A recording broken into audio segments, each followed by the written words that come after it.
जय केरलम, जय केरलम, जय विकसिता केरलम, जय विकसिता केरलम. കേരളത്തിലെ എൻ്റെ പ്രിയപ്പെട്ട സഹോദരി സഹോദരന്മാരെ, എല്ലാവർക്കും എൻ്റെ നമസ്കാരം. सर्वप्रथम मैं भगवान श्री वल्लभन के चरणों में प्रणाम करता हूं.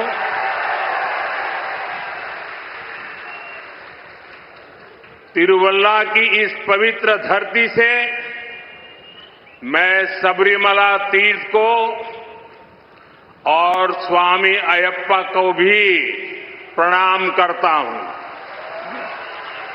ഏറ്റവും ആദ്യമായി ഞാൻ ഭഗവാൻ ശ്രീവല്ലഭന്റെ ചരണങ്ങളിൽ നമസ്കരിക്കുകയാണ്. തിരുവല്ലയിലെ ഈ പവിത്ര ഭൂമി എന്നുള്ളത് ശബരിമലയിലെ പുണ്യതീർത്ഥത്തിന്റെ ഭൂമി കൂടിയാണ്. അതോടൊപ്പം തന്നെ സ്വാമി അയ്യപ്പനെയും ഞാൻ പ്രണമിക്കുന്നു. मैं सबसे पहले तो उस छोटी सी बिटिया को आशीर्वाद देता हूं जो एक बढ़िया चित्र बना करके मुझे भेंट किया है. उधर भी एक नौजवान ने बहुत अच्छा मेरी मां का चित्र मुझे दिया है. मैं इन सबका हृदय से आभार व्यक्त करता हूं. इस बेटी को आशीर्वाद देता हूं. ഞാൻ ആദ്യമായി തന്നെ ഇവിടെ ഒരു കൊച്ചു പെൺകുട്ടി ഒരു ചിത്രം നൽകിയതിന് വലിയ ഒരു ചിത്രം ഉയർത്തിക്കാണിച്ച് എനിക്ക് തന്നതിന് ഞാൻ നന്ദി പറയുന്നു.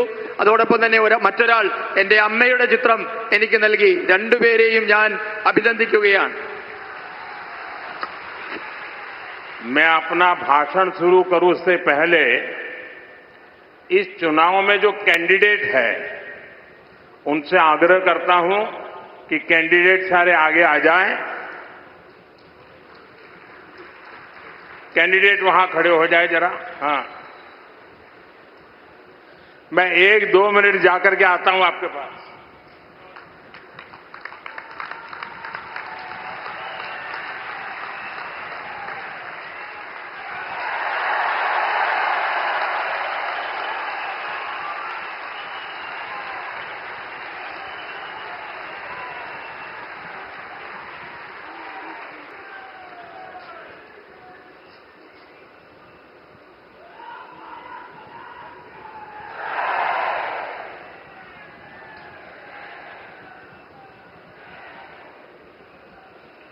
आज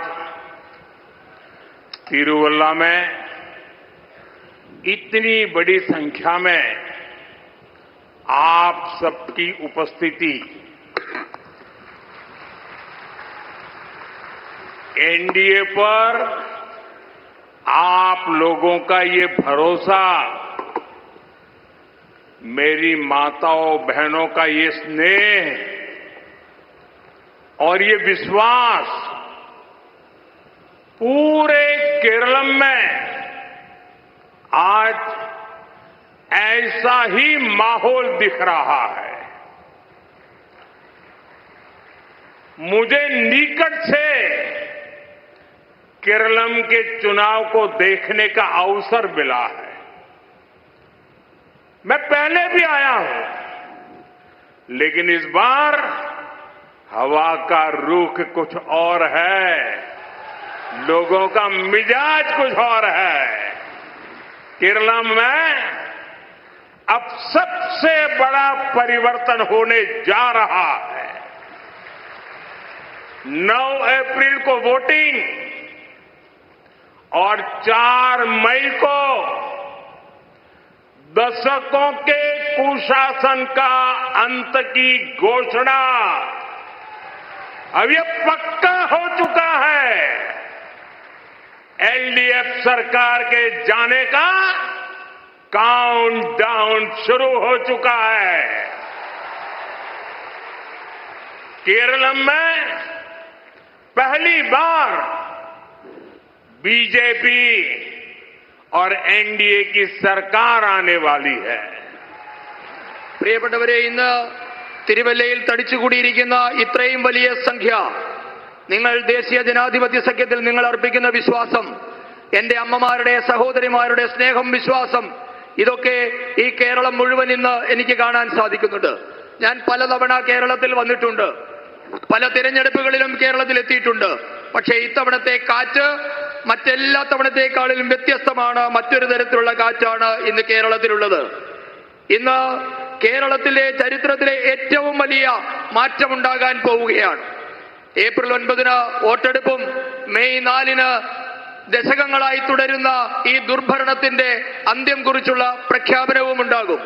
ഇടത് സർക്കാരിന്റെ പതനത്തിന്റെ നാളുകൾ എണ്ണപ്പെട്ടിരിക്കുന്നു.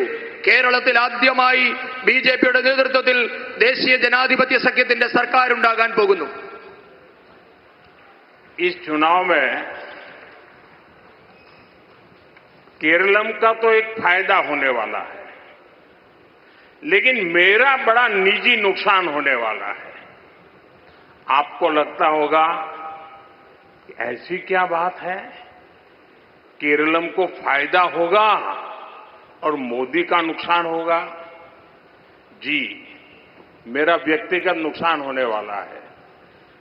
आपको मन में होता होगा क्या है, मैं बताऊं आपको? ऐसा है, ये जो अनूप लड़ रहा है ना चुनाव आपके यहां, ये पिछले 5 साल से मेरे साथ काम करता है और देश भर में घूम करके चीजें खोज करके लाता है।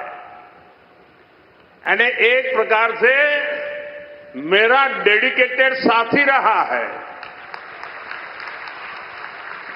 एक प्रकार से ऐसे कामों के लिए वो मेरा बायां हाथ बन गया है। और कभी भी शायद यहां भी लोगों को पता नहीं होगा कि अनूप मेरे साथ इतने सालों से है, कभी बोलता नहीं है। और मैंने इसकी शक्तियों को जाना है। चुपचाप काम करना, अपने काम के लिए दिन रात जुटे रहना। मैंने ऐसा नौजवान मुझे मिला, मेरा बहुत काम हो गया। लेकिन मैंने देखा कि जब केरलम को इस नौजवान की सेवाओं को फायदा होगा तो मैंने कहा मेरा भले ही नुकसान हो जाए, लेकिन मैं आज अनूप को आपको सुपुर्द करने के लिए आया हूं। ഈ തെരഞ്ഞെടുപ്പ് കേരളത്തിന് വലിയ പ്രയോജനമുണ്ടാകാൻ പോകുന്ന ഒരു തെരഞ്ഞെടുപ്പാണ്. പക്ഷേ എനിക്ക് ഒരു പ്രയാസമുണ്ട്. അപ്പോൾ നിങ്ങൾ വിചാരിക്കും കേരളത്തിന് പ്രയോജനം കിട്ടാൻ പോകുമ്പോൾ മോദിക്ക് എന്താണ് പ്രയാസമെന്ന്.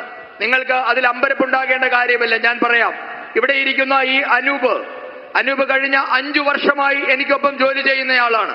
രാജ്യം മുഴുവൻ സഞ്ചരിച്ച് എനിക്ക് വേണ്ടി അദ്ദേഹം ജോലി ചെയ്തിട്ടുണ്ട്. യഥാർത്ഥത്തിൽ പറഞ്ഞാൽ വളരെ ഡെഡിക്കേറ്റഡ് ആയിട്ടുള്ള, സമർപ്പിതനായിട്ടുള്ള ഒരു യുവാവാണ് അനൂപ്. മറ്റൊരു തരത്തിൽ പറഞ്ഞാൽ എന്റെ വലം കൈയായി അദ്ദേഹം കുറെ കാലമായി പ്രവർത്തിക്കുന്നു. ഒരുപക്ഷെ അത് നിങ്ങൾക്ക് ആർക്കും ഇവിടെ അറിയില്ല, ആരോടും അദ്ദേഹം പറഞ്ഞിട്ടുമില്ല. അദ്ദേഹത്തിന്റെ ശക്തിയെപ്പറ്റി എനിക്കറിയാം. നിശബ്ദമായി രാത്രിയെന്നോ പകലെന്നോ ഇല്ലാതെ പ്രവർത്തിക്കുന്ന ഒരു യുവാവാണ് അദ്ദേഹം. ഇന്ന് ആ യുവാവിന്റെ സേവനം കേരളത്തിന് കിട്ടാൻ പോവുകയാണ്. ഞാൻ അദ്ദേഹത്തെ ഈ തിരുവല്ലയ്ക്ക് സംഭാവന ചെയ്യുകയാണ്.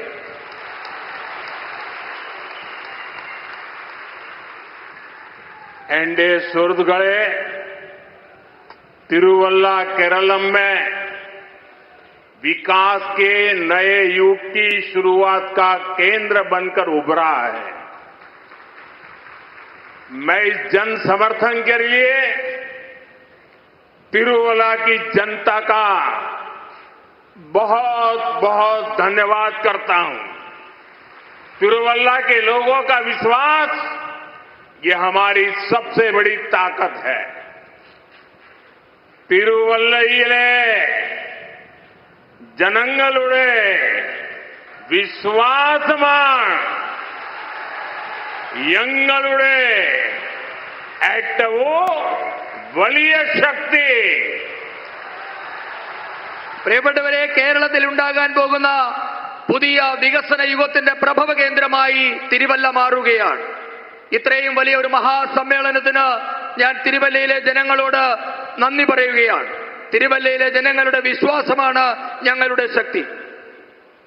एंडे शुरुदगड़े अभी 2-3 दिन पहले जब मैं दिल्ली में था, मेरी केरलम के बीजेपी कार्यकर्ताओं से फोन पर लंबी चर्चा हुई.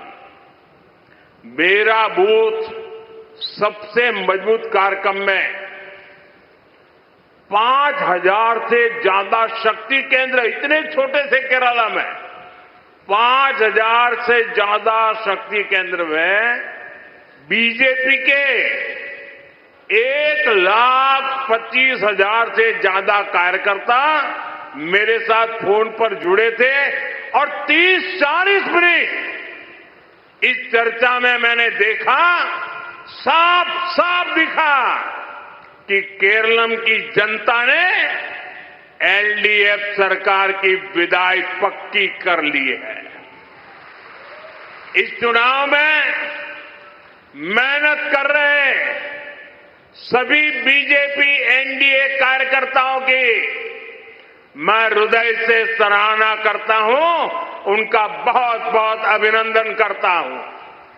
പ്രിയപ്പെട്ടവരെ, 2-3 ദിവസങ്ങൾക്ക് മുൻപ് ഞാൻ ടെലിഫോൺ വഴി കേരളത്തിലെ ഭാരതീയ ജനതാ പാർട്ടിയുടെ പ്രവർത്തകരുമായി ദീർഘനേരം ചർച്ച നടത്തുകയുണ്ടായി.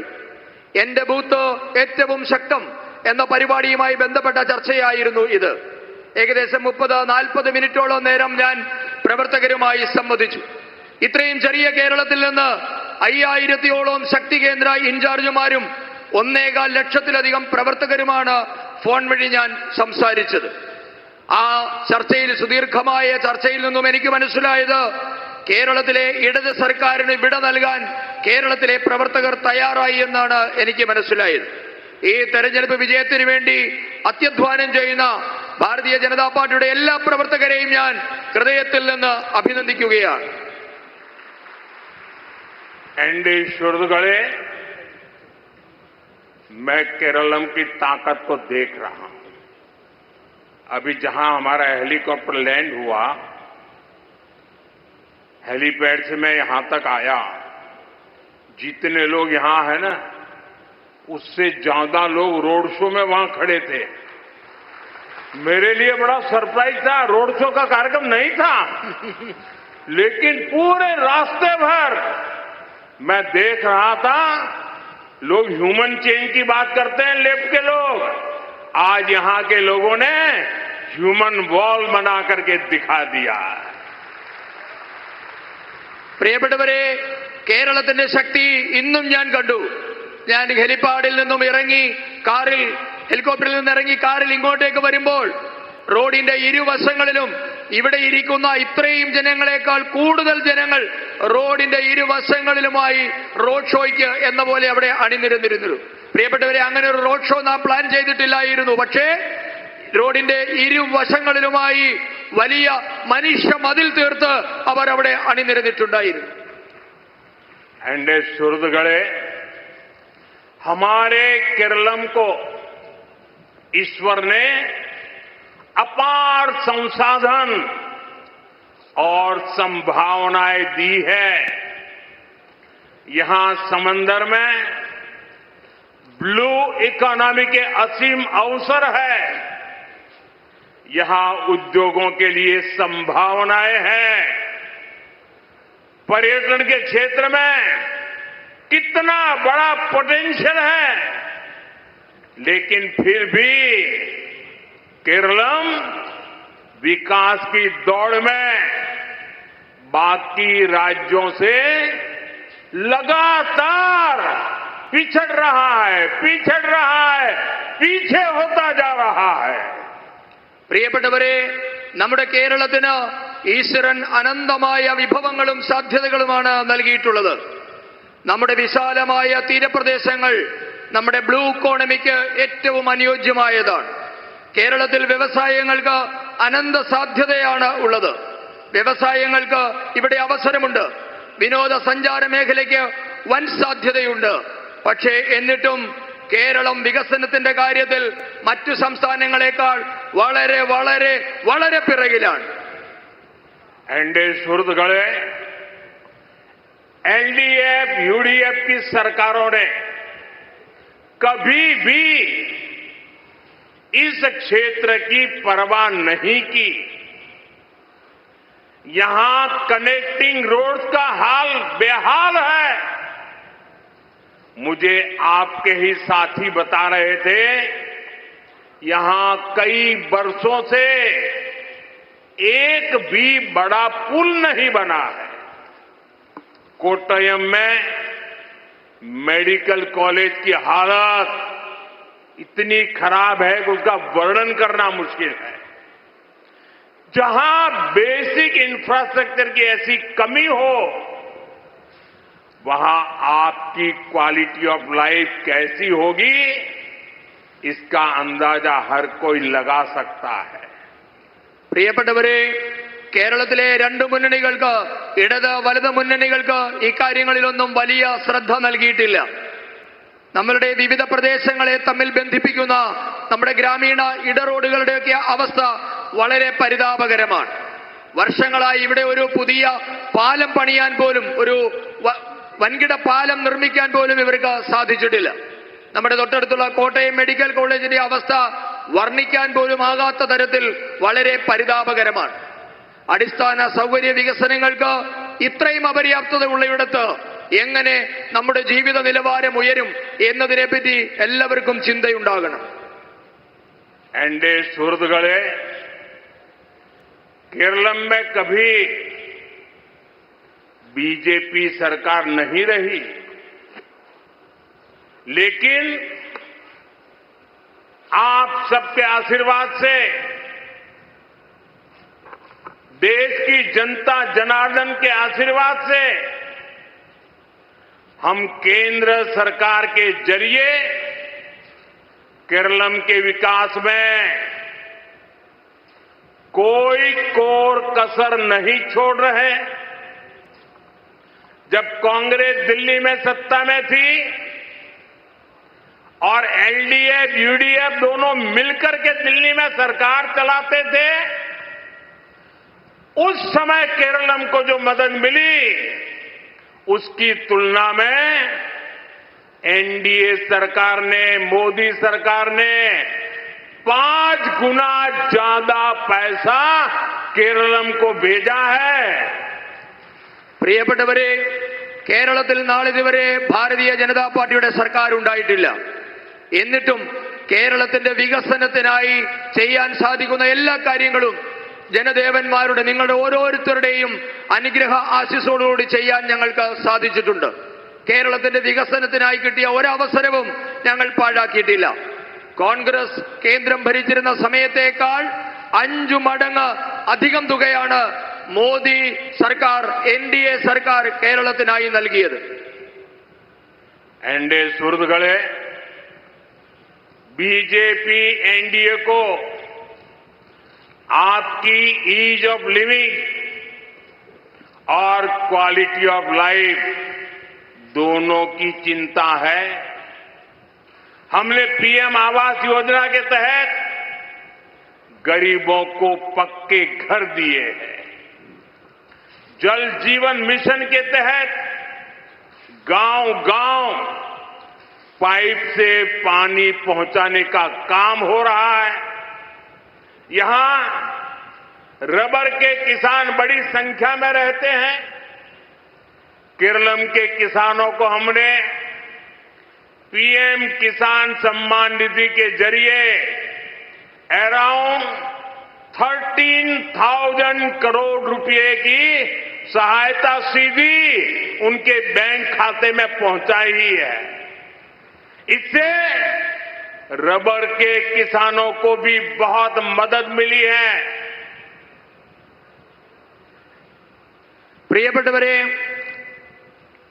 നിങ്ങൾക്ക് ആയാസരഹിതമായതും നിലവാരമുള്ളതുമായ ഒരു ജീവിതം നൽകലാണ് ബിജെപിയുടെ ലക്ഷ്യം. പ്രധാനമന്ത്രി ആവാസ് യോജന പ്രകാരം നിരവധി പാവപ്പെട്ടവർക്കാണ് കേരളത്തിൽ സൗജന്യമായി വീട് നൽകിയത്. ജൽജീവൻ മിഷൻ അനുസരിച്ച് ഗ്രാമഗ്രാമാന്തരങ്ങളിൽ പൈപ്പ് വഴി ശുദ്ധജലം എത്തിക്കാനുള്ള പ്രവർത്തനവും നടന്നു വരുന്നുണ്ട്. കേരളത്തിൽ നമുക്കറിയാം ധാരാളം റബ്ബർ കർഷകരുള്ള ഒരു നാടാണ് ഇവിടം.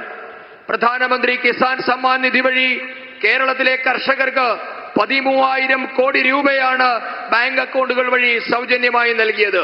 കേരളത്തിലെ റബ്ബർ കർഷകർക്കും ഇതിന്റെ പ്രയോജനം കിട്ടിയിട്ടുണ്ട്. साथियों, नॉर्थ ईस्ट में ईसाई समाज की संख्या बहुत है. एक राज्य को छोड़ करके नॉर्थ ईस्ट के 7 राज्यों में एनडीए की सरकार है और वहां पिछले 50-60 साल में जो काम नहीं हुआ है वो हमने करके दिखाया है. गोवा में ईसाई समाज निर्णायक है. गोवा के अंदर लगातार बीजेपी की सरकार, एनडीए की सरकार है. गोवा विकास की नई ऊंचाइयों को छू रहा है. केरल में भी एनडीए सरकार बनेगी तो विकास की नई ऊंचाइयों को पाएंगे. स्थानीय किसानों और फिशरमैन की हर समस्या का हम समाधान करेंगे.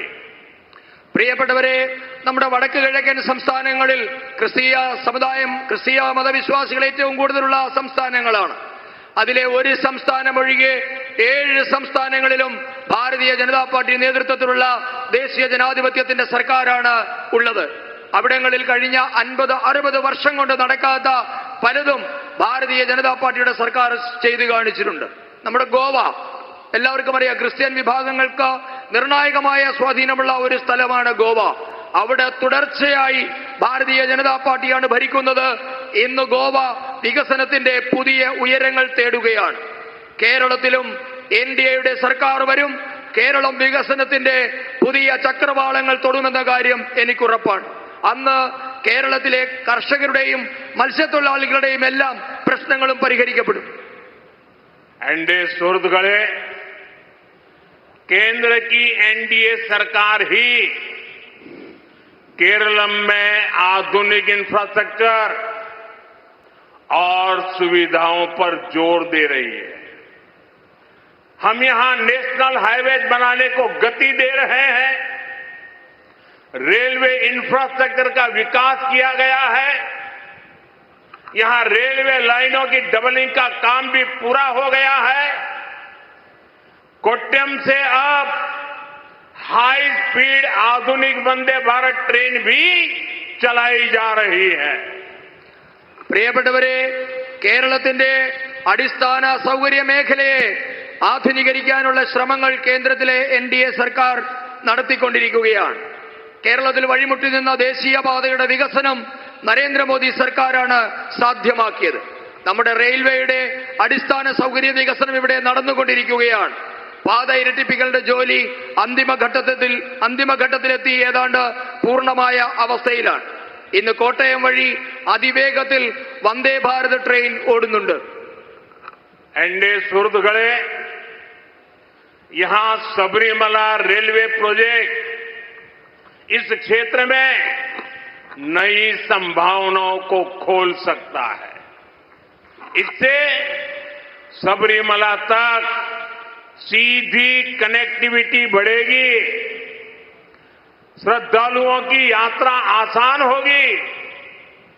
स्थानीय व्यापार को नई गति मिलेगी और मेरे नौजवान मित्रों को, मेरे युवा साथियों को, उनके लिए रोजगार के नए नए रास्ते खुलेंगे. लेकिन साथियों, आपको ये बात हमेशा याद रखनी है, यहां प्रदेश सरकार ने इस प्रोजेक्ट को आगे बढ़ाने की जगह उसको लटकाए रखा. तिरुवल्ला को इसका बहुत बड़ा नुकसान हो रहा है. जब बीजेपी की डबल इंजन सरकार आएगी तो ऐसी सभी रुकावटें हटेगी और ये मोदी की गारंटी है। एनडीए की राज्य सरकार में केरलम तेज गति से विकास की राह पर आगे बढ़ेगा। एनडीए सरकारिनो किडिल केरलम विकसनत्ते पातയിൽ അതിവേഗം മുന്നേറും. പ്രിയപ്പെട്ടവരെ, ശബരി റെയിൽ പദ്ധതി വരുന്നതോടുകൂടി നിരവധി പുതിയ അവസരങ്ങളാണ് തുറക്കാൻ പോകുന്നത്. ഇതുമൂലം ശബരിമലയിലേക്ക് നേരിട്ടുള്ള യാത്രാ സൗകര്യമുണ്ടാകും. തീർത്ഥാടനം അനായാസമാകും. പ്രാദേശികമായ കച്ചവടക്കാർക്ക് പുതിയ വഴി തെളിഞ്ഞു കിട്ടും. എന്റെ യുവ സുഹൃത്തുക്കൾക്ക്, യുവ സഹോദരങ്ങൾക്ക് പുതിയ തൊഴിലവസരത്തിന്റെ പാതകൾ തുറക്കപ്പെടും. എന്നാൽ നിങ്ങൾ ഒരു കാര്യം എപ്പോഴും ഓർക്കണം, കേരളത്തിലെ ഈ സർക്കാരുകൾ ഈ പദ്ധതി നടപ്പാക്കാതിരിക്കാനുള്ള കാര്യങ്ങളാണ് ചെയ്തുകൊണ്ടിരിക്കുന്നത്. ഇതിന്റെ ഏറ്റവും വലിയ നഷ്ടം തിരുവല്ലയ്ക്കാണ് സംഭവിക്കുന്നത്. ഭാരതീയ ജനതാ പാർട്ടിയുടെ നേതൃത്വത്തിലുള്ള ഡബിൾ എഞ്ചിൻ സർക്കാർ വരുന്നതോടുകൂടി ഈ തടസ്സങ്ങളെല്ലാം മാറും. ഇത് മോദിയുടെ ഗ്യാരണ്ടിയാണ്. കേരളത്തിലെ എൻഡിഎ സർക്കാർ കേരളത്തെ അതിവേഗം വികസന പാതയിലേക്ക് കൈപിടിച്ച് നടത്തിക്കും. एनडीए सुहृदुक्കളെ, एनडीए की नीतियों का सबसे बड़ा लाभ अगर किसी वर्ग को होता है तो वो मेरी माताएं बहनें महिलाओं को होता है. महिलाओं का सशक्तिकरण, महिलाओं का प्रतिनिधित्व, ये हमारी प्राथमिकता है. हमने महिलाओं के जीवन से जुड़ी हर समस्या के समाधान का प्रयास किया है. हमने घर घर शौचालय बनवाए, जनधन खाते खुलवाए, महिलाओं के नाम उनके घर महिलाओं के नाम पर बनवाए. मुद्रा लोन के जरिए अपना खुद का कारोबार शुरू करने वालों में बड़ी हिस्सेदारी महिलाओं की है. उनको बैंक से पैसा मिला है. हम विमेन सेल्फ हेल्प ग्रुप को भी लाखों करोड़ रुपए की मदद दे रहे हैं. लखपति दीदी का अभियान सफलतापूर्वक आगे बढ़ा है. पहले मैंने 3 करोड़ लखपति दीदी बनाने का लक्ष्य रखा था. देश में 3 करोड़ लखपति दीदी बन चुकी. अब मैंने और नई 3 करोड़ महिलाओं को लखपति दीदी बनाने का लक्ष्य रखा है. केरल में बीजेपी सरकार आएगी तो यहां भी डबल इंजन सरकार का सबसे बड़ा लाभ मेरी माताओं, बहनों को, बेटियों को, महिलाओं को मिलने वाला है. आपने देखा होगा, अभी हमने एक बड़ा कार्यक्रम शुरू किया है. भविष्य में माताओं, बहनों को कैंसर न हो, इसलिए 13-14 साल की बच्चियों को उनकी जांच करके एक वैक्सीन देने की योजना है. ये भविष्य में हमारी माताओं, बहनों को, ये बेटियां जब बड़ी हो जाएगी वो कैंसर से बच पाएगी. इतना बड़ा काम आज देश की बेटियों के लिए, महिलाओं के लिए, माताओं के लिए एनडीए भाजपा सरकार कर रही है. പ്രിയപ്പെട്ടവരെ, ദേശീയ ജനാധിപത്യ സർക്കാരിന്റെ നയങ്ങൾ കൊണ്ട് ഏതെങ്കിലും ഒരു പ്രത്യേക വിഭാഗത്തിന് മാത്രമായി പ്രയോജനം കിട്ടിയിട്ടുണ്ടെങ്കിൽ അത് നമ്മളുടെ സ്ത്രീകൾക്കാണ്, അമ്മമാർക്കാണ്, നമ്മുടെ പെൺമക്കൾക്കാണ്. സ്ത്രീ ശാക്തീകരണവും സ്ത്രീകൾക്ക് അർഹമായ പ്രാതിനിധ്യവും ഒക്കെ നമ്മളുടെ പ്രാഥമികമായ ദൗത്യമാണ്. സ്ത്രീകളുടെ ജീവിതത്തിലെ നിരവധി പ്രശ്നങ്ങൾക്ക് നമ്മുടെ സർക്കാർ പരിഹാരം കണ്ടിട്ടുണ്ട്. നമ്മുടെ എല്ലാ വീടുകളിലും ശൗചാലയം എത്തിച്ചു, ജൻധൻ അക്കൗണ്ടുകൾ തുറന്നു, സ്ത്രീകളുടെ പേരിൽ വീടുകൾ നിർമ്മിച്ചു നൽകി. അതോടൊപ്പം തന്നെ പുതിയ പുതിയ സംരംഭങ്ങൾ തുടങ്ങുന്നതിനായി വായ്പ നൽകുന്ന മുദ്രാ യോജനയുടെ ഗുണഭോക്താക്കളിൽ കൂടുതലും ഇന്ന് സ്ത്രീകളാണ്. വനിതാ സ്വയം സഹായ സംഘങ്ങൾക്ക് ലക്ഷക്കണക്കിന് കോടി രൂപയാണ് സഹായമായി നൽകിയത്. പ്രിയപ്പെട്ടവരെ, ഈ അടുത്ത് കേന്ദ്ര സർക്കാർ നടപ്പാക്കിയ ഒരു പദ്ധതിയാണ് ലാഖ്പതി ദീദി എന്നുള്ളത്.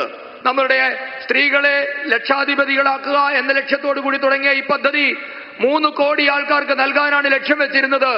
അത് പൂർത്തിയാക്കിയിട്ട് അടുത്ത 3 കോടി സ്ത്രീകൾക്ക് നൽകുന്നതിന് വേണ്ടിയിട്ടാണ് കേന്ദ്ര സർക്കാർ ഇപ്പോൾ ലക്ഷ്യം വെക്കുന്നത്.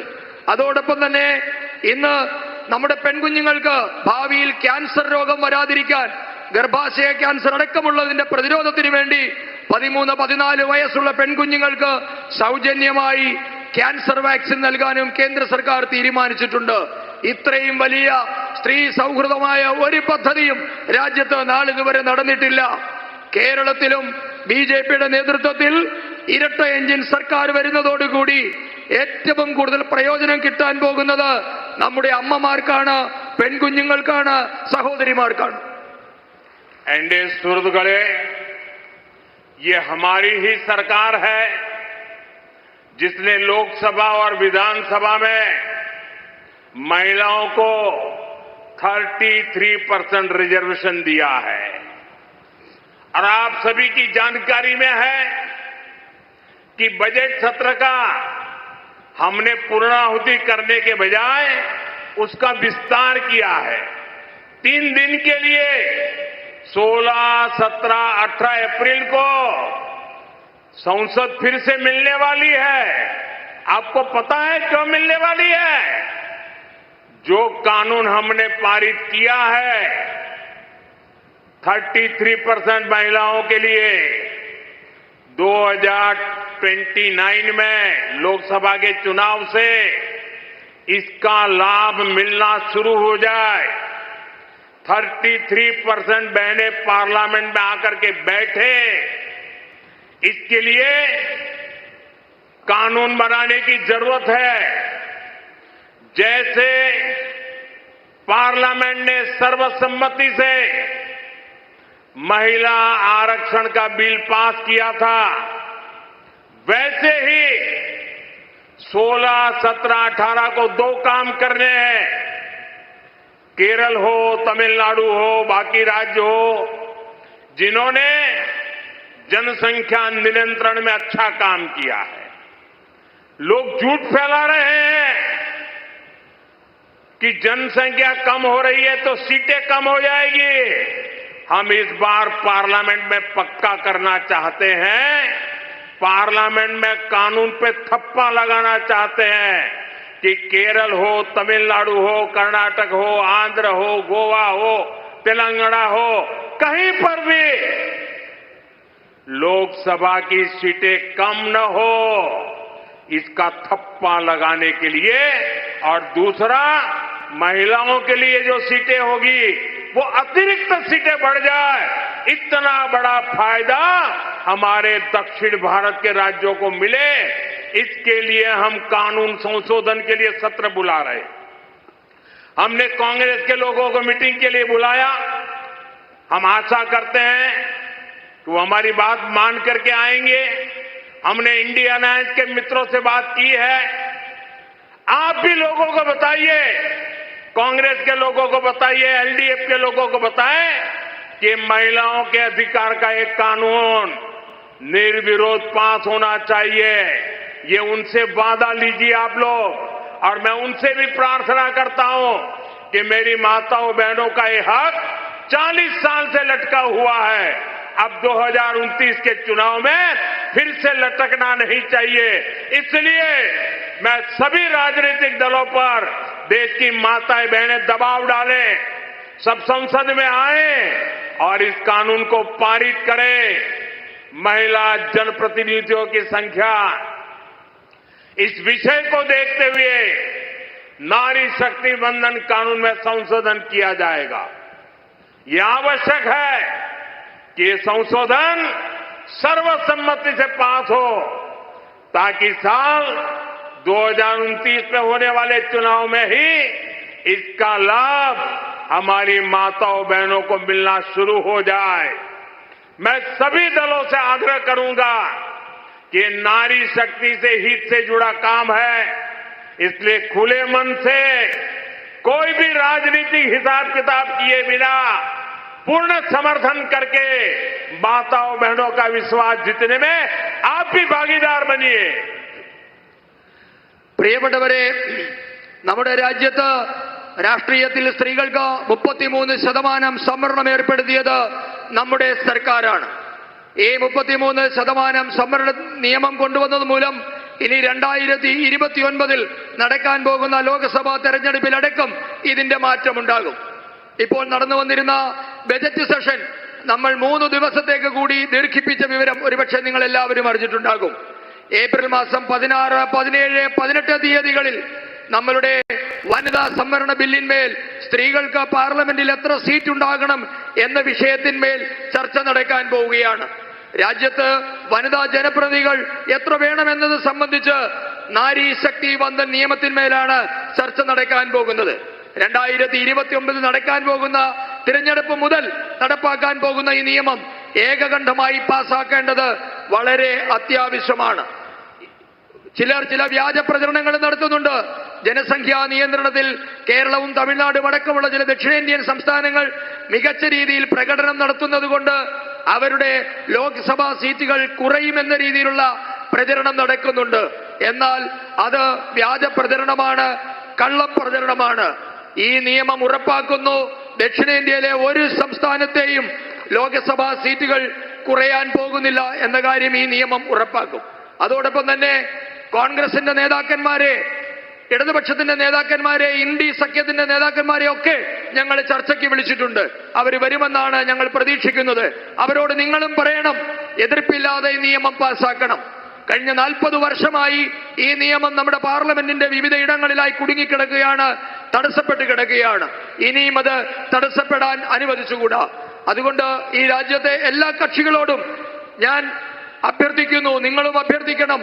നമ്മളുടെ നാരീ ശക്തിയെ, അമ്മമാരുടെ സ്ത്രീ പ്രാതിനിധ്യം, സ്ത്രീകളുടെ പ്രാതിനിധ്യം കൂട്ടുക എന്ന ലക്ഷ്യത്തോടു കൂടിയുള്ള പാർലമെന്റിലും നിയമസഭകളിലും സ്ത്രീകളുടെ സീറ്റ് കൂട്ടുക എന്ന ലക്ഷ്യത്തോടു കൂടിയുള്ള നിയമം ഏകകണ്ഠമായി പാസാക്കാൻ, എതിർപ്പില്ലാതെ പാസാക്കാൻ തുറന്ന മനസ്സോടുകൂടി എല്ലാവരും സഹകരിക്കണമെന്ന് ഞാൻ അഭ്യർത്ഥിക്കുകയാണ്. एनडीए सुहृदगणे, आज केरल में युवाओं का पलायन सबसे बड़ी चिंता बन चुका है. केरल में रोजगार के लिए यहां इंडस्ट्री लगाने की जरूरत है. रोजगार के लिए जरूरी है कि यहां सर्विस सेक्टर बढ़े, स्टार्टअप्स को जगह मिले, स्किल को सही वैल्यू मिले. लेकिन इन सब के आगे केरल में सबसे बड़ी दीवार है करप्शन और दूसरी दीवार है कम्युनलिज्म. जब यहां करप्शन और कम्युनलिज्म की दीवार टूटेगी तभी केरल का विकास होगा. और इसके लिए आपको एलडीएफ, यूडीएफ दोनों को हराना होगा. പ്രിയപ്പെട്ടവരെ, ഇന്ന് നമ്മുടെ യുവാക്കൾ തൊഴിലന്വേഷിച്ച് കേരളം വിട്ടുപോകുന്നത് വളരെയധികം ആശങ്കയുണ്ടാക്കുന്ന സംഗതി ആണ്. ജോലി തേടി കേരളം വിട്ടുപോകുന്നവരുടെ എണ്ണം ഇന്ന് കേരളത്തിൽ വളരെയധികം കൂടുതലാണ്. കേരളത്തിൽ തൊഴിലവസരങ്ങൾ ഉണ്ടാകണമെങ്കിൽ വ്യവസായങ്ങൾ വളരണം, സേവന മേഖല വളരണം, സ്റ്റാർട്ടപ്പ് സംരംഭങ്ങൾക്ക് അവസരം കിട്ടണം, യുവാക്കളുടെ കഴിവുകൾക്ക് യഥാർത്ഥ മൂല്യം കിട്ടണം. എന്നാൽ ഇതിനെല്ലാം തടസ്സമായി നിൽക്കുന്നത് ഇവിടുത്തെ അഴിമതിയും വർഗീയതയുമാണ്. അഴിമതിയുടെയും വർഗീയതയുടെയും മതിലുകൾ തകരുമ്പോൾ മാത്രമേ കേരളം വികസിക്കുകയുള്ളൂ. അതിനാൽ ഞാൻ നിങ്ങളോട് അഭ്യർത്ഥിക്കുകയാണ്, അഴിമതിയുടെയും വർഗീയതയുടെയും മതിലുകൾ തകർക്കാൻ നിങ്ങൾ ഇടതുമുന്നണിയെയും വലതുമുന്നണിയെയും തോൽപ്പിക്കണം.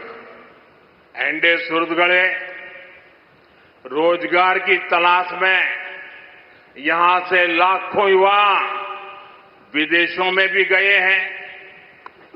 एनआरआई के तौर पर भी वो केरलम की सेवा करते हैं. यहां अपनी आय का बड़ा हिस्सा रेमिटेंस के तौर पर भेजते हैं. इसी का परिणाम है ये क्षेत्र बैंकिंग कैपिटल बनकर उभरा है। लेकिन कांग्रेस ने आपके और आपके संबंधियों के खिलाफ एक बहुत खतरनाक काम किया है। मैं विस्तार से आपको ये बात आज बताना चाहता हूं। പ്രിയപ്പെട്ടവരെ, ഇവിടെ നിന്ന് തൊഴിലന്വേഷിച്ച് ലക്ഷക്കണക്കിന് ചെറുപ്പക്കാരാണ് വിദേശത്തേക്ക് പോയിട്ടുള്ളത്. അവർ വിദേശത്തിരുന്നും കേരളത്തെ സേവിക്കുന്നുണ്ട്. അവരുടെ വരുമാനത്തിന്റെ വലിയൊരു പങ്കും അവർ നാട്ടിലേക്ക് ബാങ്കുകൾ വഴി അയക്കുകയാണ്. ഇതിന്റെ ഫലമായി നമ്മളുടെ പ്രാദേശിക ബാങ്കുകളുടെ മൂലധനം കൂടിയിട്ടുണ്ട്. ഈ പ്രദേശം ഒരു ബാങ്കിംഗ് തലസ്ഥാനമായും മാറിയിട്ടുണ്ട്. എന്നാൽ കോൺഗ്രസുകാർ നിങ്ങളോടും നിങ്ങളുടെ ബന്ധുക്കൾക്കുമെതിരെ ചെയ്ത വലിയ അപകടകരമായ ഒരു കാര്യം ഞാൻ നിങ്ങളോട് വിശദമായി ഇനി ചർച്ച ചെയ്യാം. എന്റെ സുഹൃത്തുക്കളെ, वेस्ट एशिया के युद्ध संकट ने कांग्रेस और उसके साथी दलों के मंसूबों को एक्सपोज कर दिया है। आज पूरा देश देख रहा है खाड़ी के देशों में कैसे हालात बने हुए हैं और वहां हमारे लाखों लोग, केरल के मेरे भाई बहन वहां काम कर रहे हैं। लेकिन कांग्रेस के बड़े बड़े नेता जानबूझकर ऐसे बयान देते हैं जिनसे वेस्ट एशिया में रहने वाले भारतीयों की सुरक्षा खतरे में पड़ जाए, वहां के लोगों के बीच में अविश्वास पैदा हो जाए। वहां की सरकार, ये तो हमारी दोस्ती अच्छी है कि गल्फ की सभी सरकारें हमारे सभी भारतीयों को अपने ही परिवार मान करके उनकी रक्षा कर रहे हैं। लेकिन यहां से ऐसी ऐसी भाषा बोली जा रही है, ऐसी भड़काऊ बातें हो रही है, मैं उनको कह करके थक गया। ये बोलने का समय नहीं है।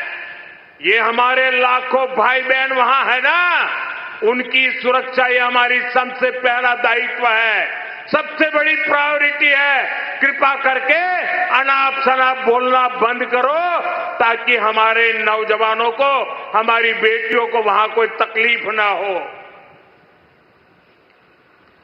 പ്രിയപ്പെട്ടവരെ, നമ്മുടെ ഗൾഫ് രാജ്യങ്ങളിൽ മധ്യപൂർവേഷ്യയിൽ ഇപ്പോൾ നടന്നുകൊണ്ടിരിക്കുന്ന യുദ്ധം കോൺഗ്രസിന്റെയും അവരുടെ സഖ്യകക്ഷികളുടെയും പദ്ധതികൾ പുറത്തു കൊണ്ടുവന്നിരിക്കുകയാണ്. ഗൾഫ് രാജ്യങ്ങളിലെ അവസ്ഥ എന്താണ് എന്ന് ഇന്ന് ലോകം മുഴുവൻ കണ്ടുകൊണ്ടിരിക്കുകയാണ്.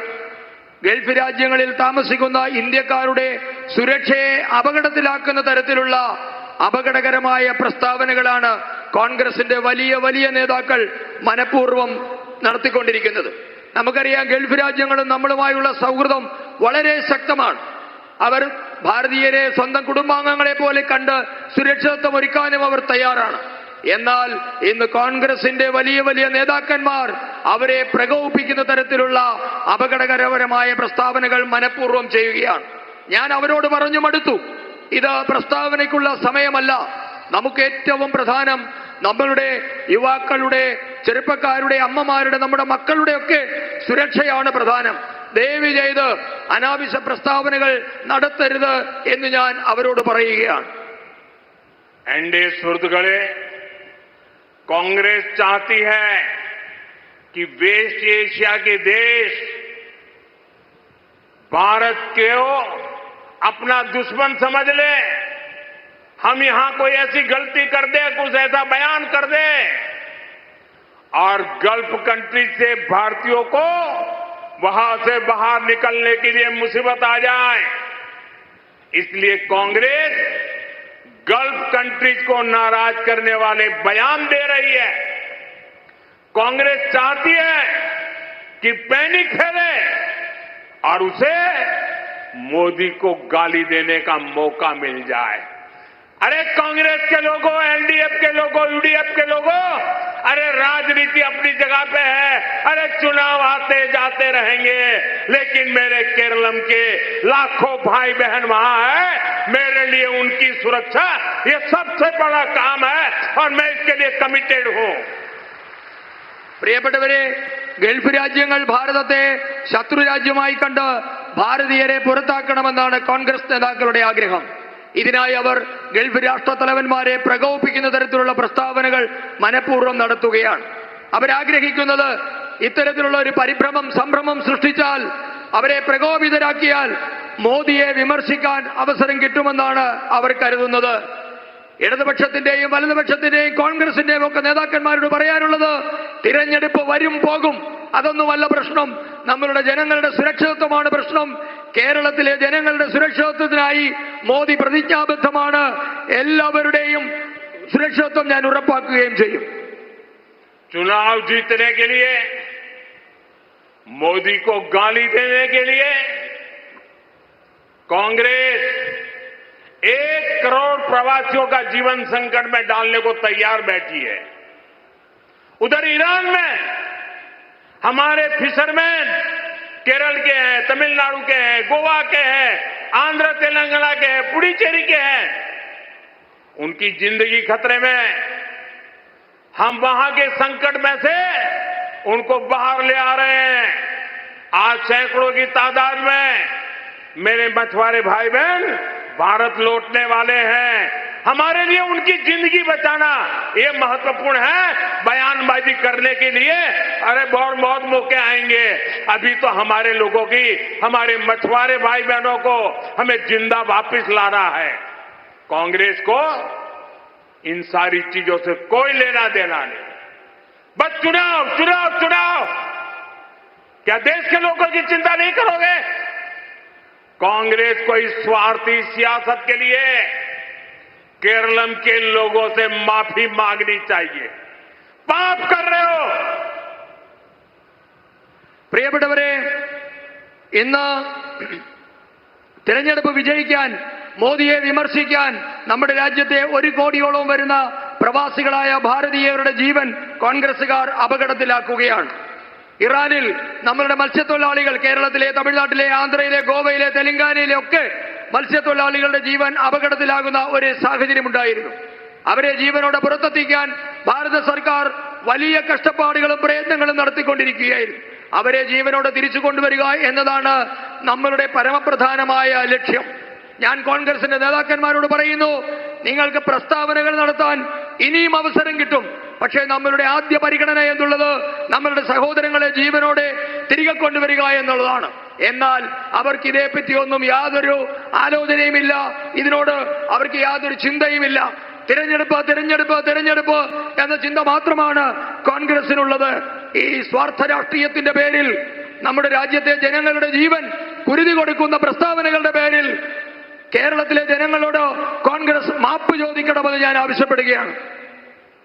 अंडे सुर्द गले युद्ध की इन परिस्थितियों में मैं आप सबकी चिंता समझता हूं। इसलिए गल्फ कंट्रीज के नेताओं से मैं लगातार संपर्क में हूं। वहां की सरकारों से हम लगातार बात कर रहे हैं। मैं आप सभी परिजनों को आश्वस्त करता हूं, आपका बेटा, आपकी बेटी, आपके परिवारजन भले ही आपसे दूर हो, लेकिन वो अकेले नहीं है। भारत सरकार इन देशों में रह रहे हर भारतीय के साथ है। युद्ध के बीच भी हम लोगों के, भारत के लोगों को हर संभव मदद पहुंचा रहे हैं। പ്രിയപ്പെട്ടവരെ, ഈ യുദ്ധം നടക്കുന്ന സമയത്ത് നിങ്ങളുടെ മലയാളികളായ നിങ്ങളുടെയൊക്കെ ആശങ്കകൾ ഞാൻ മനസ്സിലാക്കുന്നുണ്ട്. അതുകൊണ്ട് ഗൾഫിലെ രാഷ്ട്രത്തലവന്മാരുമായി, ഗൾഫ് രാജ്യങ്ങളുമായി നിരന്തരമായി നാം സമ്പർക്കത്തിൽ ഏർപ്പെട്ടുകൊണ്ടിരിക്കുകയാണ്. ഞാൻ ഈ എല്ലാ കുടുംബങ്ങളോടും, മലയാളികൾ ഗൾഫിൽ ബന്ധുക്കളുള്ള എല്ലാ കുടുംബാംഗങ്ങളോടും ഞാൻ പറയാൻ ആഗ്രഹിക്കുന്നു, നിങ്ങളുടെ മകൻ, നിങ്ങളുടെ മകൾ, ബന്ധുക്കൾ ഒക്കെ ഫലത്തിൽ നിങ്ങളിൽ നിന്ന് അകലെയായിരിക്കാം. എന്നാൽ അവർ ഒറ്റയ്ക്കല്ല. എല്ലാ രാജ്യങ്ങളിൽ കഴിയുന്ന അവരോടൊപ്പം ഭാരതത്തിന്റെ സർക്കാരുണ്ട്. ഈ യുദ്ധത്തിനിടയിലും ഓരോ ഭാരതീയനും ആവശ്യമായ സഹായം ഭാരത സർക്കാർ എത്തിച്ചു നൽകുന്നുണ്ട്. इस चुनाव में एलडीएफ, यूडीएफ वालों ने मिलकर एक और प्रोपेगेंडा शुरू किया है। लेफ्ट वाले कहते हैं कि कांग्रेस बीजेपी की बी टीम है और कांग्रेस कहती है कि लेफ्ट बीजेपी की बी टीम है। इन्हें इसलिए कहना पड़ रहा है क्योंकि ये दोनों भी जानते हैं कि इस चुनाव में केरलम में अगर कोई पार्टी ए टीम है तो ए टीम बीजेपी ही है. പ്രിയപ്പെട്ടവരെ, ഈ തെരഞ്ഞെടുപ്പ് കാലത്ത് ഇടത് വലത് മുന്നണികൾ കേരളത്തിൽ മറ്റൊരു വലിയ പ്രചരണം അഴിച്ചുവിട്ടിട്ടുണ്ട്. ഇടത് കക്ഷികൾ പറയുകയാണ് കോൺഗ്രസ് എന്നുള്ളത് ബി.ജെ.പിയുടെ ബി ടീമാണ്. കോൺഗ്രസുകാർ പറയുന്നു ഇടതു പാർട്ടികൾ ബി.ജെ.പിയുടെ ബി ടീമാണ്. ഇവർ രണ്ടുപേരും ഇങ്ങനെ ഒരുപോലെ പറയുന്നതിന് ഒരു കാരണമുണ്ട്. കാരണം ഇവർ രണ്ട് കൂട്ടർക്കും അറിയാം കേരളത്തിൽ ഇന്ന് ഏതെങ്കിലും ഒരു ടീം എ ടീമായിട്ടുണ്ട് എങ്കിൽ അത് ഭാരതീയ ജനതാ പാർട്ടിയാണെന്ന കാര്യത്തിൽ ഇവർ രണ്ടുപേർക്കും ഒരു സംശയവുമില്ല. एनडीए सुहृदगणे, साथियों, आपने ये भी देखा है कि इस चुनाव में एलडीएफ और यूडीएफ दोनों मिलकर सिर्फ बीजेपी को गालियां दे रही है. उनके निशाने पर सिर्फ बीजेपी है. इसकी एक वजह और भी है जो आपको जरूर जानना चाहिए, नोट करना चाहिए. दरअसल एलडीएफ और यूडीएफ की सीक्रेट पार्टनरशिप इतनी पक्की है कि एक दूसरे पर आरोप लगाने से बच रहे हैं. और इसलिए और असल में ये दोनों एक ही सिक्के की दो साइड है. इनकी ये दुश्मनी है ना, वो नकली है, WWF है. एलडीएफ और यूडीएफ की दोस्ती एवरग्रीन है. जब भी दिल्ली में सरकार बनती है साथ होते हैं, बगल में तमिलनाडु में साथ में चुनाव लड़ रहे हैं. പ്രിയപ്പെട്ടവരെ, ഇന്ന് ഇടത് വലത് മുന്നണികൾ നിങ്ങൾ ശ്രദ്ധിച്ചിട്ടുണ്ടോ ഒരു കാര്യം? രണ്ട് മുന്നണികളും ഒന്നു ചേർന്ന് ബി.ജെ.പിയെ മാത്രമാണ് വിമർശിക്കുന്നത്. അവരുടെ ചിന്തയിൽ നിന്ന് ബി.ജെ.പി മാത്രമേ ഉള്ളൂ. നിങ്ങൾ ഒരു കാര്യം ഉറപ്പായും ശ്രദ്ധിക്കണം. ഇവരുടെ രഹസ്യ കൂട്ടുകെട്ട് വളരെ ശക്തമായതിനാലാണ് ഇവർ പരസ്പരം വിമർശിക്കാൻ പോലും തയ്യാറാകാത്തത്. ഇവരുടെ ശത്രുത എന്നുള്ളത് ഇവരുടെ തട്ടിപ്പാണ്. ഇവരുടെ ശത്രുത എന്നുള്ളത് വ്യാജമാണ്. ഇവരുടെ സൗഹൃദം എന്നുള്ളത് അനാദിയാണ്. ഇവർ നാണയത്തിന്റെ ഒരു വശങ്ങളാണ്. ഇവർ വ്യത്യാസം ഒന്നു മാത്രമേ ഉള്ളൂ. കേരളത്തിൽ ഇവരുടെ സൗഹൃദം കർട്ടന് പിന്നിലാണെങ്കിൽ മറ്റിടങ്ങളിലെ ഇവർ പരസ്യമായി ഇന്ത്യ മുന്നണിയുടെ ഭാഗമാണ്. एनडीए सुहृदगणे, लेफ्ट और कांग्रेस दोनों वोट बैंक के लिए कट्टरपंथी लोगों को राजनीति में आगे बढ़ाते हैं. मुनंबम जैसी घटनाएं केरलम में आम होती जा रही है. वहां सैकड़ों ईसाई और हिंदू परिवारों को डराया गया, लेकिन केरलम सरकार पीड़ितों को सहायता देने की जगह कट्टरपंथी ताकतों के साथ खड़ी नजर आती है. यह खतरनाक ट्रेंड है. वोट बैंक के लिए केरलम और देश की सुरक्षा से खिलवाड़. केरलम के देशभक्त लोग इसे कभी भी कामयाब नहीं होने देंगे. പ്രിയപ്പെട്ടവരെ, കേരളത്തിലെ രണ്ട് മുന്നണികളും വിഘടനവാദികളെ പ്രോത്സാഹിപ്പിക്കുകയാണ്. നിങ്ങൾ കണ്ടിട്ടുണ്ട്, മുനമ്പം പോലെയുള്ള സംഭവങ്ങൾ ഇന്നിവിടെ സാധാരണമാവുകയാണ്. മുനമ്പത്ത് നിരവധി ക്രിസ്ത്യൻ ഹിന്ദു കുടുംബങ്ങൾ ഈ വിഘടനവാദികളുടെ പ്രവൃത്തി മൂലം വളരെ ഭീതിയിലായിരുന്നു. എന്നാൽ ഇരകൾക്ക് സഹായം നൽകേണ്ട സർക്കാർ വിഘടനവാദികൾക്കൊപ്പം ചേരുന്ന കാഴ്ചയാണ് നാം കണ്ടത്. ഇത് അപകടകരമായ പ്രവണതയാണ്. വോട്ട് ബാങ്ക് രാഷ്ട്രീയത്തിനു വേണ്ടി ഇവർ കേരളത്തിന്റെ സുരക്ഷയെ അപകടത്തിലാക്കുകയാണ്. ദേശഭക്തരായ മലയാളികൾ, കേരളത്തിലെ ജനങ്ങൾ ഇത് അനുവദിക്കില്ല. अंडे सुर्द गले लेफ्ट और कांग्रेस का भ्रष्टाचार हो या उनका तुष्टीकरण, इसका सीधा हमला केरलम की संस्कृति और आस्था पर हो रहा है। पहले इन लोगों ने सबरीमला तीर्थ को बदनाम करने के लिए कैसे कैसे षड्यंत्र रचे थे, और अब सबरीमला इनकी लूट और चोरी के निशाने पर भी आ गया है। പ്രിയപ്പെട്ടവരെ, വലതു മുന്നണികൾ അഴിമതിയായാലും പ്രീണനമായാലും അതിന്റെ നേരിട്ടുള്ള ആഘാതം അനുഭവിക്കുന്നത് നമ്മുടെ കേരളത്തിന്റെ സംസ്കാരവും വിശ്വാസവുമാണ് എന്ന് നിങ്ങൾ ശ്രദ്ധിച്ചിട്ടുണ്ടാകും. ഇവരുടെ ശ്രദ്ധ ശബരിമലയുടെ പവിത്രതയെ കളങ്കപ്പെടുത്താനായിരുന്നു. ശബരിമലയുടെ പവിത്രതയെ കളങ്കപ്പെടുത്താനുള്ള കുതന്ത്രങ്ങളാണ് ഇവർ ആവിഷ്കരിച്ചിരുന്നത് എങ്കിൽ ഇപ്പോൾ അവരുടെ ശ്രദ്ധ ശബരിമലയെ കൊള്ളയടിക്കുന്നതിലേക്ക് തിരിഞ്ഞിരിക്കുകയാണ്. एंडे सुर्द गले सबरीमला, उसमें हुए इस पाप का एक पैटर्न है। ये चोरी एलडीएफ की सरकार में हुई और इसमें चोरी करने वालों के तार कांग्रेस के शीर्ष नेताओं से जुड़े पाए गए। लेफ्ट वाले तो हमेशा से हिंदू आस्था पर हमले के लिए जाने जाते हैं, इसलिए एलडीएफ सरकार मामले की जांच सीबीआई को नहीं सौंप रही है। और जो कांग्रेस हमेशा मंदिर से जुड़े विषयों को अछूत मानती थी, वो आज हिंदुओं की हितैषी बनने का नाटक कर रही है, दिखावा कर रही है, लोगों को गुमकार रही है। मैं साफ साफ कहना चाहता हूं, एनडीए सरकार बनने के बाद एलडीएफ, यूडीएफ को उनके अपराध की सजा मिलकर रहेगी और जो लूटा है वो लौटाना पड़ेगा।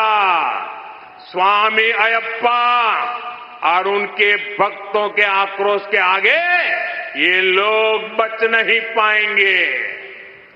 പ്രിയപ്പെട്ടവരെ, ഇന്ന് നമ്മുടെ ശബരിമലയിൽ സംഭവിച്ചുകൊണ്ടിരിക്കുന്ന പാപങ്ങൾക്ക് ഒരു പ്രത്യേക പാറ്റേൺ ഉണ്ട്. നിങ്ങൾ ശ്രദ്ധിച്ചാൽ മനസ്സിലാകും. ഈ കൊള്ള സംഭവിച്ചിരിക്കുന്നത് ഇടത് സർക്കാരിന്റെ കാലത്താണ് എങ്കിലും ആ കൊള്ള നടത്തിയ ആൾക്കാരുടെ ചരട് കോൺഗ്രസിന്റെ ഉന്നത നേതാക്കളുടെ അടുത്തേക്കാണ് നീളുന്നത്. ഹിന്ദു വിശ്വാസങ്ങളെ തകർക്കാൻ ശ്രമിക്കുന്നവരാണ് എന്നും ഇടതുപക്ഷക്കാർ. അതുകൊണ്ടാണ് അവർ ശബരിമലയിലെ കേസ്, സ്വർണ്ണക്കൊള്ള കേസ് സിബിഐക്ക് കൈമാറാത്തത്. നേരെ മറിച്ച് കോൺഗ്രസ് ആകട്ടെ എന്നും ക്ഷേത്ര സംബന്ധമായ വിഷയങ്ങളെ തൊട്ടുകൂടാത്തതായിട്ടാണ് അവർ കണക്കാക്കുന്നത്. എന്നാൽ ഇന്ന് കേരളത്തിലെ കോൺഗ്രസ് നേതാക്കന്മാരാകട്ടെ അവർ ഹിന്ദുക്കളുടെ അഭ്യുദയകാംക്ഷികളായി നടിച്ച് ഇന്ന് നാടകം കളിക്കുകയാണ്. ഞാൻ പറയുന്നു, എൻഡിഎ സർക്കാർ വന്നാൽ ഈ രണ്ട് കൂട്ടർക്കും ശിക്ഷ വാങ്ങിക്കൊടുക്കുമെന്ന കാര്യം ഞാൻ വ്യക്തമായി ഇവിടെ പറയാൻ ആഗ്രഹിക്കുകയാണ്. സ്വാമി അയ്യപ്പന്റെയും ലക്ഷക്കണക്കിന് അയ്യപ്പ ഭക്തരുടെയും കോപത്തിൽ നിന്ന് ഇവർക്ക് രക്ഷപ്പെടാൻ ആവില്ല. ये कांग्रेस वाले, ये यूडीएफ वाले, वो एलडीएफ वाले, हर चीज में झूठ बोलना ये जैसे उनका स्वभाव बन गया है। देश को गुमराह करना ये उनका स्वभाव बन गया है। जब सीएए लाए तो देश को इतना झूठ बोला, आज सीएए लागू हुआ, देश को कोई नुकसान नहीं हुआ है। झूठ बोलने में माहिर है। केरलम फाइल्स आई फिल्म तो भी बोलने लगे सब झूठ है। कश्मीर फाइल आई तो बोलने लगे सब झूठ है। धुरंधर फिल्म आई तो बोलने लगे झूठ है। कुछ भी करो बता देना, झूठ फैला देना। इन दिनों एफसीआरए को लेकर के भी ऐसा ही झूठ फैलाया जा रहा है। यूसीसी के लिए ऐसा ही झूठ फैलाया जा रहा है। गोवा में यूसीसी है, दशकों से है, लेकिन झूठ फैलाना, एफसीआरए के लिए झूठ फैलाना, सीए के लिए झूठ फैलाना, सुरेंद्र जैसी फिल्म के लिए झूठ फैलाना, केरलम फिल्म के लिए झूठ फैलाना, कश्मीर फाइल फिल्म के लिए झूठ फैलाना, ये झूठ फैलाने का कारोबार लेके बैठे हुए हैं। പ്രിയപ്പെട്ടവരെ, കോൺഗ്രസ് ആകട്ടെ, UDF ആകട്ടെ, LDF ആകട്ടെ, ഇടതുപക്ഷമാകട്ടെ, എല്ലാവരും കള്ളം പറയുന്നത് അവരുടെ സ്വഭാവമായി ഇന്ന് മാറിയിരിക്കുകയാണ്. ദേശത്തെ അപമാനിക്കുക എന്നുള്ളത് അവരുടെ സ്വഭാവമായി മാറിയിരിക്കുകയാണ്. നമുക്കറിയാം, പൗരത്വ നിയമ ഭേദഗതി കൊണ്ടുവന്നപ്പോൾ അവർ രാജ്യം മുഴുവൻ കള്ളപ്രചരണങ്ങൾ നടത്തി. ആരുടെയൊക്കെ പൗരത്വമില്ലാതെയായി പോകുന്നു എന്ന തരത്തിൽ. എന്നാൽ ആർക്കും ഒരു കുഴപ്പവും ഉണ്ടായില്ല എന്ന് നമ്മൾ കണ്ടു. കാശ്മീർ ഫയൽ സിനിമ വന്നപ്പോൾ അവർ പറഞ്ഞു ഇത് കള്ളത്തരമാണ്. കേരള സ്റ്റോറി വന്നപ്പോൾ അതിനെതിരെ വ്യാജ പ്രചരണം നടത്തി. ഇപ്പോൾ ദുരന്തർ സിനിമ വന്നപ്പോൾ അതിനെതിരെയും അവർ കള്ളപ്രചരണം നടത്തുകയാണ്. എന്തു ചെയ്താലും അവർ കള്ളത്തരം പ്രചരിപ്പിക്കുകയാണ്. ഏറ്റവും അവസാനം അവരിപ്പോൾ FCRA നിയമത്തിനെതിരെയും കള്ളം പറയുകയാണ്. യൂണിഫോം സിവിൽ കോഡ് കൊണ്ടുവരുന്നതിനെതിരെ കള്ളം പറയുന്നു. എല്ലാ കാര്യത്തിനും അവർ കള്ളം പറയുന്നത് കൊട്ടേഷൻ എടുത്തവരായി മാറിയിരിക്കുകയാണ്. अंडे सौदगड़े केरलम की आस्था, संस्कृति, इसकी रक्षा हो, केरलम विकास की नई ऊंचाइयों को छुए, ये हम सभी का संकल्प है। आज भाजपा NDA उम्मीदवार को वोट देकर विकसित केरलम की यात्रा शुरू करिए। मैं आपको निमंत्रण देता हूं, आप आइए। ये मेरी जिम्मेवारी है, ये मेरी गारंटी है। 50 साल में केरलों का विकास नहीं हुआ, हम 5 साल में करके देंगे। പ്രിയപ്പെട്ടവരെ, കേരളത്തിന്റെ സംസ്കാരവും വിശ്വാസവും രക്ഷിക്കാൻ കേരളം വികസനത്തിന്റെ പുതിയ ചക്രവാളത്തിലെത്തുക, ഇതൊക്കെ നമ്മുടെ ലക്ഷ്യമാണ്. ഇത് നമ്മുടെയൊക്കെ ആഗ്രഹമാണ്. അതിനായി നിങ്ങൾ എല്ലാവരും BJP NDA സ്ഥാനാർത്ഥികൾക്ക് വോട്ട് ചെയ്യണമെന്ന് ഞാൻ അഭ്യർത്ഥിക്കുകയാണ്. ഞാൻ നിങ്ങൾക്ക് ഉറപ്പു നൽകുന്നു, ഇത് മോദിയുടെ ഗ്യാരണ്ടിയാണ്. കഴിഞ്ഞ 50 വർഷമായി കേരളത്തിൽ നടക്കാത്ത വികസനം ഞങ്ങളെ ഭരണമേൽപ്പിച്ചാൽ 5 വർഷം കൊണ്ട് നടത്തി കാണിക്കും. ഇത് ഞങ്ങളുടെ ഉറപ്പാണ്, മോദിയുടെ ഗ്യാരണ്ടിയാണ്. एंडे सौदगड़े, कल ईस्टर है। मैं ईस्टर की आपको शुभकामनाएं देता हूं। कुछ ही सप्ताह में सभी मलयाली साथी विशु भी मनाएंगे। मैं विशु की भी अग्रिम शुभकामनाएं देता हूं। പ്രിയപ്പെട്ടവരെ, നാളെ ഈസ്റ്റർ ആണ്. ഈ കേരളത്തിൽ, ഈ ലോകമെമ്പാടും ഈസ്റ്റർ ആഘോഷിക്കുന്ന എല്ലാവർക്കും ഞാൻ ആശംസകൾ നേരുന്നു. അതോടൊപ്പം തന്നെ ഏതാനും ദിവസങ്ങൾ, ആഴ്ചകൾ ഒരെണ്ണം കഴിഞ്ഞാൽ നമ്മൾ മലയാളികൾ വിഷു ആഘോഷിക്കുകയാണ്. എല്ലാ മലയാളികൾക്കും ഞാൻ വിഷു ആശംസകളും നേരുന്നു. मैं सबसे पहले तो आप सबकी माफी मांगना चाहता हूं, क्योंकि मैं मलयाली, ये आपकी बहुत सुंदर भाषा, वो मैं बोल नहीं पाता हूं। मुझे हिंदी में बोलना पड़ा। लेकिन इसके बावजूद भी एक भी व्यक्ति यहां से हटा नहीं। मैं जानता हूं यहां गांव के लोग आए हैं, हो सकता है मेरी भाषा नहीं समझ पाते, लेकिन ये आपके प्यार की ताकत है, ये आपके आशीर्वाद है कि एक भी व्यक्ति हिल नहीं रहा है, हट नहीं रहा है। मेरा ये बहुत बड़ा सौभाग्य है। मैं आपका ये कर्ज, मैं ये आपका प्यार कभी भूलूंगा नहीं। ये मेरे पर आपका कर्ज है, और मैं केरलम के विकास को प्राथमिकता देकर के 1.25 गुना विकास करके इस कर्ज को चुकाऊंगा, ये मैं आज वादा करता हूं।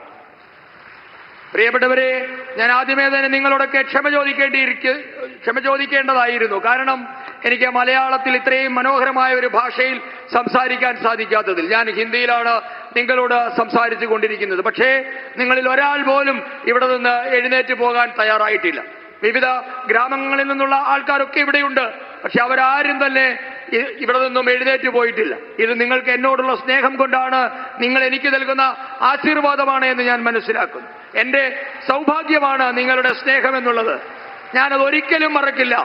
ഈ കേരളത്തിന്റെ വികസനം എന്നുള്ളത്, നിങ്ങളുടെയൊക്കെ ഉന്നമനം എന്നുള്ളത് ഞാൻ എന്റെ പ്രാഥമിക കർത്തവ്യമായി ഏറ്റെടുത്ത് 100 മടങ്ങായി ഈ വികസന പ്രവർത്തനം ഞാൻ നിങ്ങൾക്ക് തിരികെ നൽകും.